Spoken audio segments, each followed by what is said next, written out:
वंदे रामदूतम कलियुग कण्कंड प्रत्यक्ष दैवम अवधूत परंपरेयिल अवतरित्त महान महा अवधूतर भगवान श्री श्री श्री रामदूत स्वामी आशीर्वादங்களுடன் श्री वेणुदत्तात्रेय स्वामी मालाधारण செறிவு श्री सुवर्णलक्ष्मी व्रत दीक्षை மற்றும் श्री अष्टलक्ष्मी सिद्धि व्रत दीक्षை வைபவங்கள் நிறைவட உள்ளது.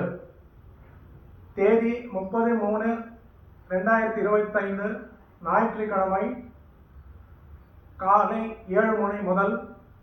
இடம் எக்ஸிபிஷன் கிரவுண்ட்ஸ், நாம்பள்ளி, ஹைதராபாத். பக்தஜன கோடிகள் இந்த விழாவிற்கு வந்து பகவான் ஸ்ரீ ஸ்ரீ ஸ்ரீ ராமதூத சுவாமி அவர்களின் ஆசீர்வாதம் பெற்று உங்களுக்கு எல்லாம் நலம் பெற எங்கள் பிரார்த்தனை. வருக வருக வருக. வந்தே ராமதூதம்.